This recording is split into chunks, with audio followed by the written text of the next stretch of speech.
Miss Chloe Townsend? Yes, indeed, I smiled brightly back. But then, I'm a firm believer that when nervous, just look and act confident and effervescent on the outside, and sooner or later, the rest of the world will eventually believe the lie. Rob McFadden from Ferndale Hotels, He nods back, giving me a firm, businesslike handshake. Strong, confident grip.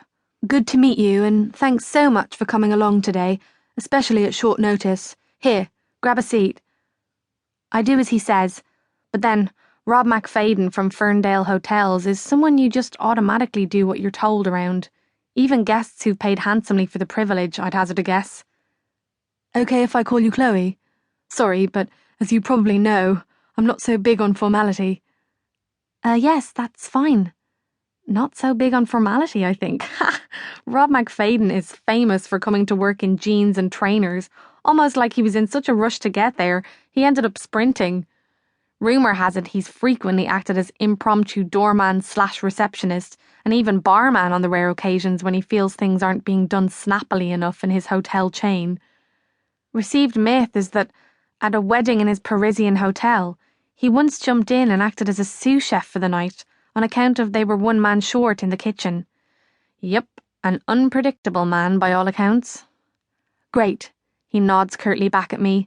The mighty Rob McFadden doesn't even bother to sit behind his desk either, I notice, like would-be employers usually do in interviews.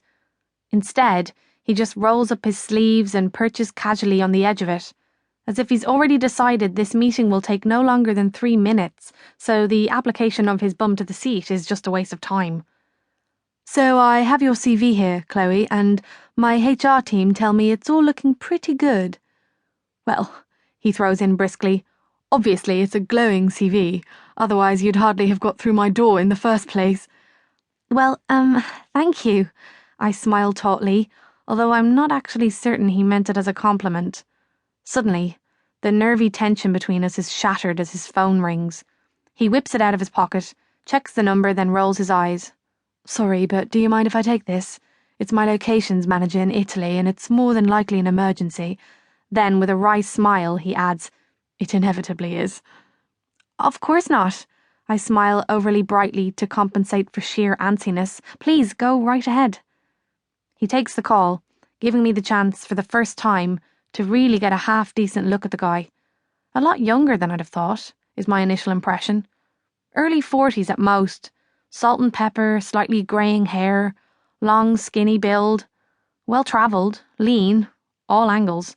One of those ectomorph body types you'd almost automatically take a dislike to on account of they can probably eat all they like and never gain a single gram. Well, either that or the man lives off fags. Then, with a quick businesslike, well, let's set up a meeting with the architect and I'll see you in Milan on Thursday, we'll pick this up then, he's off the phone. Apologies for that, he says, though not looking at me, instead totally focused on the CV in front of him, eyes darting busily up and down the page. So I see you've been working at the Bloomsbury Square Hotel here in London for the past couple of years. Yes, I answer brightly. And you're reservations manager there? He says absently, still scrutinising the CV closely. That's right. In other words, Chloe, he says, pointedly using my name, you've basically spent the last 2 years looking after high-maintenance guests, unhappy that they weren't allocated a panoramic view, and dealing with complaints that the ensuite's not big enough. That sort of thing, yeah? I bristle a bit at this, mainly because my job involves a hell of a lot more than just basic housekeeping. Well, of course, that's some of what my work entails, yes, I answer him. But the job isn't just about troubleshooting staffing issues and rotas, but ironing out countless unforeseen guest-related issues on virtually an hour-by-hour basis.